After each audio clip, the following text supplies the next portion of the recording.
नाखून चबाना एक आम आदत है जो हर उम्र के लोगों को प्रभावित करती है। यह अक्सर चिंता, तनाव, ऊब या तनाव दूर करने के अवचेतन तरीके से जुड़ा होता है। नाखून चबाने की आदत की गंभीरता अलग अलग हो सकती है। कभी कभार नाखून चबाने से लेकर नाखून चबाने की आदत तक, जिससे नाखून और आसपास की त्वचा को नुकसान पहुंचता है। नाखून चबाने की आदत का एक लंबा इतिहास है, जिसके रिकॉर्ड प्राचीन काल से मिलते हैं। कई प्रसिद्ध व्यक्तियों को नाखून चबाने की आदत के लिए जाना जाता है, जिनमें संगीतकार, अभिनेता और राजनीतिक हस्तियां शामिल हैं। ऐतिहासिक रूप से नाखून चबाना विभिन्न सांस्कृतिक मान्यताओं और अंधविश्वासों से जुड़ा हुआ है। प्राचीन रोम में नाखून चबाना घबराहट या चिंता का संकेत माना जाता था। कुछ संस्कृतियों का मानना था कि नाखून चबाना बुरी आत्माओं या दुर्भाग्य को दूर भगाने का एक तरीका है।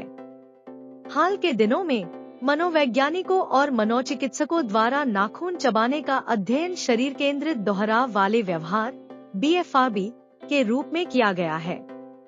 नाखून चबाने की आदतों के अध्ययन में प्रमुख व्यक्तियों में से एक डॉक्टर फ्रेड पेंजेल हैं, जो एक मनोवैज्ञानिक हैं और BFRBs में विशेषज्ञता रखते हैं।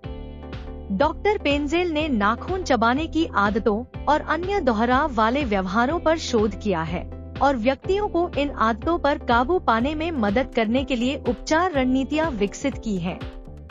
उन्होंने इस विषय पर कई किताबें और लेख प्रकाशित किए हैं और उन्हें इस क्षेत्र का एक प्रमुख विशेषज्ञ माना जाता है।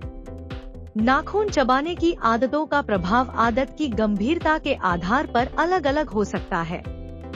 कुछ लोगों के लिए नाखून चबाना एक छोटी सी परेशानी हो सकती है जो कोई महत्वपूर्ण नुकसान नहीं पहुंचाती है। हालांकि दूसरों के लिए नाखून चबाने से गंभीर स्वास्थ्य समस्याएं हो सकती हैं, जैसे संक्रमण, क्षतिग्रस्त नाखून या यहाँ तक कि दांतों की समस्याएं।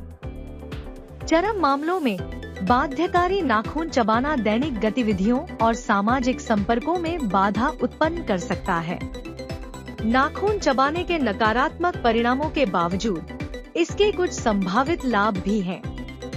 कुछ शोधकर्ताओं का मानना है कि नाखून चबाना चिंता या तनाव से निपटने के लिए एक तंत्र के रूप में काम कर सकता है, जो भावनात्मक संकट का अनुभव करने वाले व्यक्तियों के लिए अस्थायी राहत प्रदान करता है।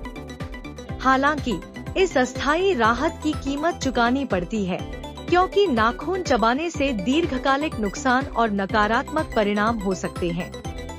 नाखून चबाने की आदत के क्षेत्र में योगदान देने वाले प्रभावशाली व्यक्तियों में डॉक्टर ओज शामिल हैं, जो एक प्रसिद्ध टेलीविजन व्यक्तित्व और चिकित्सा विशेषज्ञ हैं।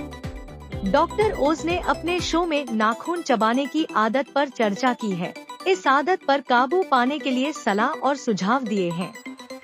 उनके प्रभाव ने नाखून चबाने के बारे में जागरूकता बढ़ाने में मदद की है और लोगों को अपनी नाखून चबाने की आदत के लिए मदद लेने के लिए प्रोत्साहित किया है। मनोवैज्ञानिक दृष्टिकोण से नाखून चबाने की आदत को अक्सर आत्म-सुखदायक व्यवहार के रूप में देखा जाता है। व्यक्ति नकारात्मक भावनाओं या तनाव से निपटने के तरीके के रूप में नाखून चबाने में संलग्न हो सकते हैं, जो उनकी चिंताओं से अस्थायी रूप से ध्यान हटाने का काम करता है।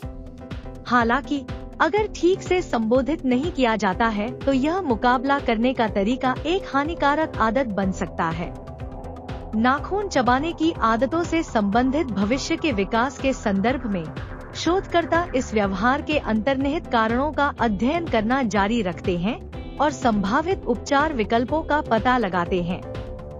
संज्ञानात्मक व्यवहार थेरेपी (CBT) को नाखून चबाने की आदतों के उपचार में प्रभावी दिखाया गया है, जो व्यक्तियों को ट्रिगर्स की पहचान करने और स्वस्थ मुकाबला करने की रणनीति विकसित करने में मदद करता है। लोगों को अपने नाखून चबाने की आदत पर नजर रखने और उसे प्रबंधित करने में मदद करने के लिए स्मार्टफोन ऐप डिवाइस विकसित किए जा रहे हैं। नाखून चबाने की आदत एक आम व्यवहार है, जिसके सकारात्मक और नकारात्मक दोनों तरह के परिणाम हो सकते हैं। नाखून चबाने से चिंता या तनाव का सामना करने वाले व्यक्तियों को अस्थायी राहत मिल सकती है, लेकिन इससे दीर्घकालिक नुकसान और स्वास्थ्य संबंधी समस्याएं भी हो सकती हैं। नाखून चबाने की आदतों के बारे में जागरूकता और प्रभावी उपचार विकल्पों की पेशकश करके हम व्यक्तियों को इस हानिकारक व्यवहार से उबरने में मदद कर सकते हैं।